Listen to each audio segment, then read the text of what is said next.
Right, lads, we're back again for another tips video. This week it's UFC 104 in the Apex again.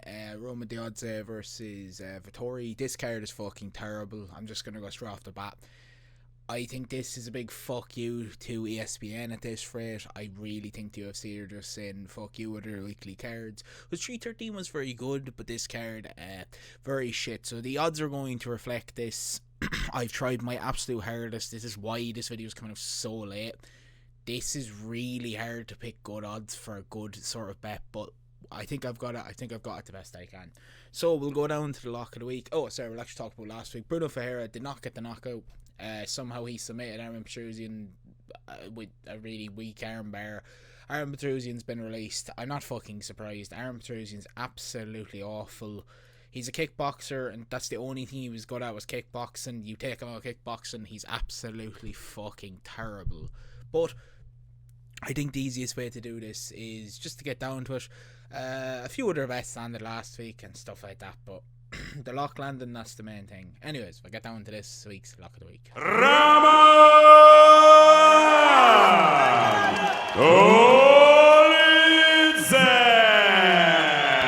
So yes, lads, this week's lock of the week is Roman Dolidze.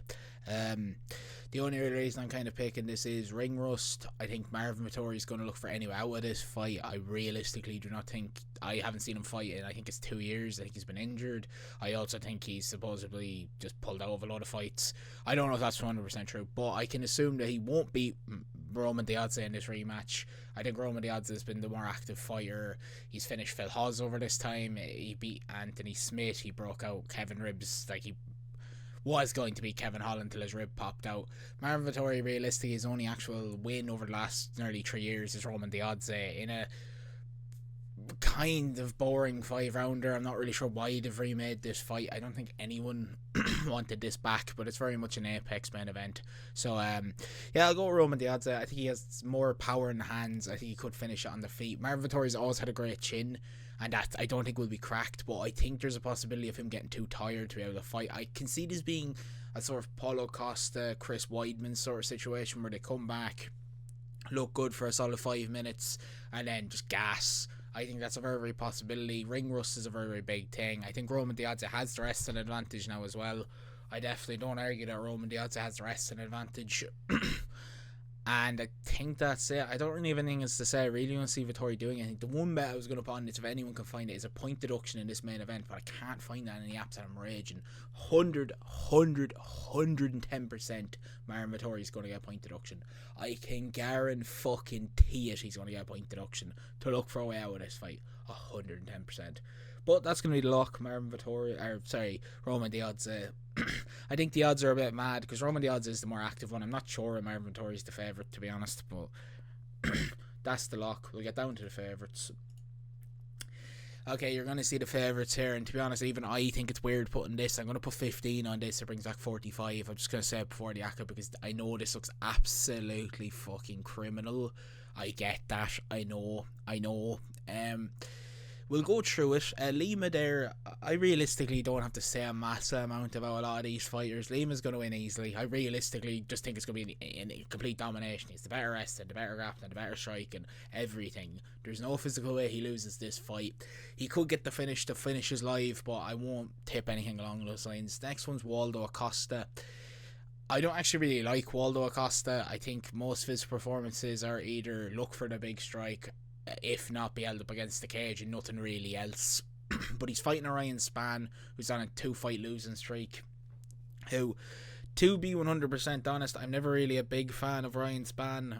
Waldo Costa's 12-1 Salsa boy, and I mean his only actual loss is to Robocop. Now again, okay, we'll be fair, the UFC talent he's beaten is Andrei Arlovski, Robert whatever that lad's name is, Lucas Bresky, nothing good. But Ryan Spann is coming up. I think he's 33. He's pushing up the heavyweight. He didn't really have power in light heavyweight. Like, I mean, the man had 6 knockouts. He is a sneaky grappler. That is something. But I think his chin is just crackable. Like, Bogdan Gustaf finished him. You lose a split decision to Anthony Smith, and Nika Krylov submitted you. Like, he can take fights overweight, but this man lost 3 of his last 5. He's lost 3 and won 1. I'm realistically not very confident in that when he's pushing up in weight to a man who has knockout power. I'm going to pick Waldo Acosta. I think he actually has better grappling now as well, not than Spam, but I do think he's able to stay up on his feet a lot more. I can see him maybe cracking him at 1. Also, if this camera looks really strange, it's because I have my window open, so that's why my beard might look a bit different. Like, I assume if I block out this a bit more, you'll see it looks a bit more normal. I just have to do this because the window is open. But we'll go over to Damon Blackshear. Damon Blackshear's a bit of a nervous one for me, actually. I'm picking him more because I don't like Cody Gibson, the Renegade, but Damon Blackshear does have a bit of a chinny chin, but I can believe that he'll beat Cody Gibson just to the simple fact that he can grind out 15 minutes. I don't really think there's much edge between the two of them in this fight. If you were to ask me who's more likely to get the finish, I'd say Damon Blackshear, because his striking is a bit better than Cody Gibson, but Cody Gibson is a hard man to put away. I just see this going to a bit of a 15-minute slug, 29-28 decision. And then Kevin Vahalios, 2-11. Look, this is what I was talking about with this card. It's all kind of untested prospects, which you never know. Like, Chu Hu Choi, that he's fighting Sting, he's pretty muck. Like, I'm not gonna lie, the man has lost to Steve Garcia, Mike Torino, Josh Carrillo. The only person he's beaten is Jorino Aarons, who came in as a kickboxer with no actual sort of talent, to be honest. Kevin Vahalios is 14-1. He came off the NOS Contender Series. He's fought in the regional scene. Okay, yeah, fair enough. I'll be realistic. Some of the people that he's fought around the thing don't have great records. He did lose to Gene Silva in a unanimous decision. If you take Gene Silva to a unanimous decision, I'm picking you any day of the week. 2-11.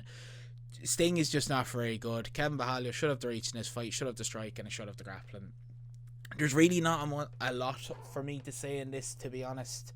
I don't think that these are hard to pick. This is like picking favourites in Cheltenham. It's not very impressive. But anyways, we'll move along.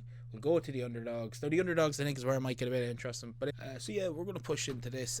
We're going to pick Brandon Robario. The only reason I'm picking Brandon Robario is I think the laddie's fighting's record is completely shammed. Look at all the people he's fought. They all have losing records that's very close from Russian regional scene. Like, he's obviously going to be a heavy wrestler. I've watched him. He doesn't really have any striking. He's just a heavy wrestler from Kazakhstan. I'm picking Robario more on his experience in the UFC. I think that he's the one who probably has more of the grit in this fight. I think he has the better striking, just not the better grappling. But I think he's the better grit, and I think he has probably the more solid 15 minutes in him. I'm feeling the Brenson Robario 11-4 is a pretty good show for the underdogs. This is one I'm really confident on. It's Kurt Halibo. He's fighting Anthony Hernandez. Kurt Halibo is a sneaky submission artist. He has got a lot of submissions on his record. He is a sneaky submission artist, and I think if this hits the mat, like I think Anthony Hernandez might try to do, because he always tries to keep that pressure, I think he could get clipped, because he stands very much in front of a lot of fighters just trying to hold cage pressure, not throwing, not really, hitting too much. And if he gets caught, I think Kurt Halibo can drop him and definitely submit him. I think Kurt Halibo for submission is very live, but at 7-4 I'm going to pick Kurt Halibo. And the last one is going to be Shitty Bang Bang Chidwi Shitty Bang Bang over here. I don't think I can say his name. Big Chitty. I'm only picking him because, to be honest, I don't really like Ezekiel Dos Santos that he's fighting. I think Capoeira has beaten no one in his MMA career. I think his MMA career record in Tapology is just not very good, if I'm going to be realistically honest. I think it's very shotty. This is a really poor co-main. This is how bad this card is. He's 25-8. Surgery has more losses, but I think his UFC wins, like, he's 11-4 in the promotion, but over his recent ones he's beaten Zach Scoggins, who stepped in on short notice. He lost to Randy Brown. He drew with fucking Rakhov, whatever the fuck his name is. He beat Abubakar Nurmagomedov. He beat Boan Saint Denis. He lost to, like, these are all years ago though. Like, I mean, in recent times, the man has won a fight and he beat Scoggins, who stepped on his short notice. I still think Chukekli has power in his hands, and he's a decent enough grappler. I think he has the power in his hands to be able to upset this though at 13-8. I think that's the way I'd look at it. I'd give him that he has the chance just to be able to upset, but we'll go over to Bet365 now. Right, so here we are, lads, on Bet365. Let me show you the Akas. So we're going to go with Andrew Lima, Waldo Waldo Costa, who actually I think has jumped up in odds. Kevin Velasquez has now gone 1-6. This thing has actually jumped up. I backed this yesterday, so this could actually even be lower. Yeah, you're getting 42. Right, the yak has actually dropped. I got it yesterday at 45. So that's 15 on. That's the best I can do, to be honest. This is really... That's going to be the Aka, the best I can do. And that's the best I can do with the Aka, to be honest, lads. This is a really, really hard card to back. But if you did enjoy the video, if you, want to see another one of these or go into back with them, tell me down below. If you have any different predictions from this breakdown, tell me down below. And anyways, I will see you in the next one. Peace.